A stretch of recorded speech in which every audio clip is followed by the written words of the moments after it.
Hey everybody, how y'all doing? And welcome back to another television review. Now, as I mentioned, probably in a previous video, probably in a video earlier this week, that I wanted to do a television review that kind of ties into Bar Rescue that I reviewed a few weeks ago. Since I reviewed that, so why not? I'm going to review the flip side of that coin and look at Hell's Kitchen. Yeah, I think it's been a while since I reviewed a Gordon Ramsay themed show. I believe I reviewed Hotel Hell and 24 Hours to Hell and Back in a bit of a double feature. So why not? I think it's about time I look at Hell's Kitchen. And yeah, the fact that it's been going on TV for so long, been on national television for this long, just shows you how great and how invested fans love this show.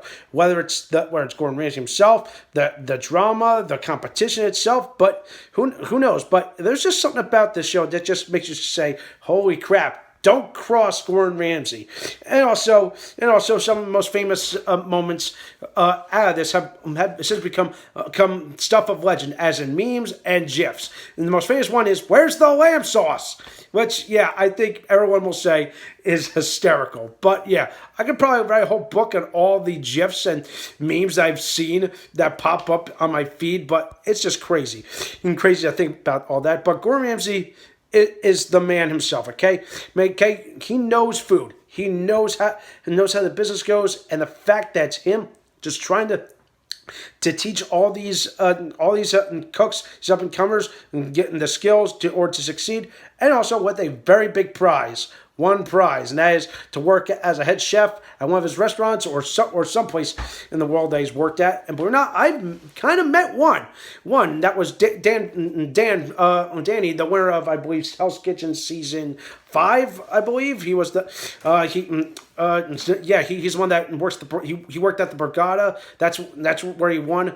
I'm trying to remember exactly, but you get my point. But there's so many famous ones that you probably remember popped up over the ages, where they're famous for the good stuff or the bad stuff. But of course, everyone will say this: when you think who's the best Hell's Kitchen competitor, well, obviously you think Christina Wilson, the winner of season 10. You think of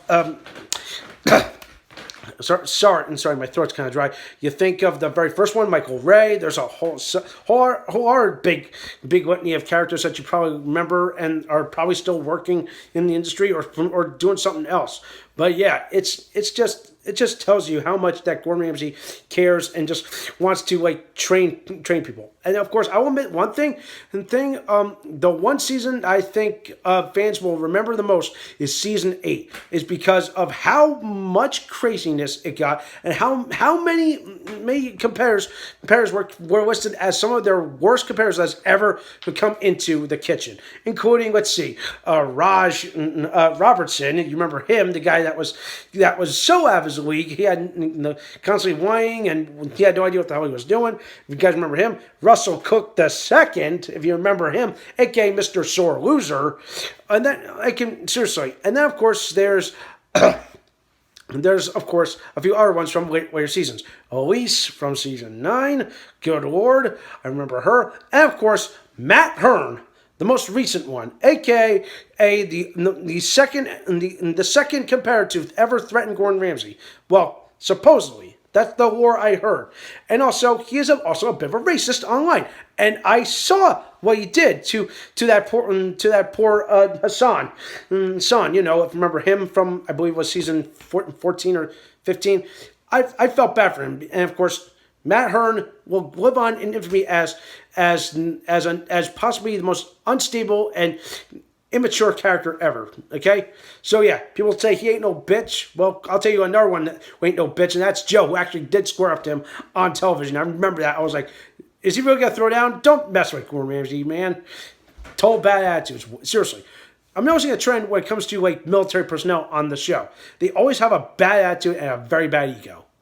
What is up with that? Is that the way they are? Is it just how Ramsay perceives it? Is it part of the script? Who knows? I want to know. If anybody knows the inside dealings of the whole show, let me know. Is there a script that they follow? Or they just create things? Or is it just the stuff that's just formed on TV and what we see is 100% legit? Who knows? But I'm pretty sure some past competitors, winners, runners-up, can probably tell you, all right? The All-Star season, I will say, it was the most entertaining I've ever seen.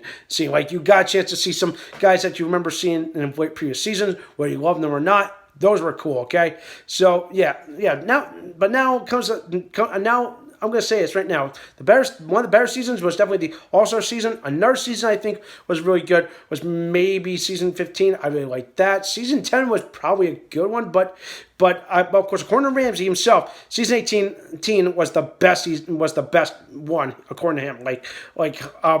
I think it's because it was like more like it was like he was trying to like train more up and comers, like fresh out of college kind of thing. And you could kind of tell, like, I don't know, that's a story I told, but yeah, maybe more rewatching, maybe more reworkings, maybe I'll change my opinions. But right now, not right now. The All-Star season is probably my opinion. My favorite season because of how well they were able to get some of these more established guys come back, give them a second chance, and just say, hey, these guys know their shit. Come on, they are all-stars, and don't deliver 0 stars. That was a great line I remember from the hype package. It was all-stars more like 0 stars. So anyway, now I'm going to give a score of 1 to 10 for Hell's Kitchen. I'm going to give Hell's Kitchen a 9.5 out of 10 for just pure fun, adrenaline, and the drama, the intensity. It's all there. But yeah, there are moments having me just say, whoa. I think it's a little pushing it, but hey, I know that's how Gordon Ramsay runs, but it's probably same attitude too. But who knows? Okay, jeez, he is the master of the F-bomb and calling people donkeys. All right. So that does it for tonight. That does it for this week. Thumbs up the video, subscribe to my channel, and stay tuned for some more awesome, exciting videos.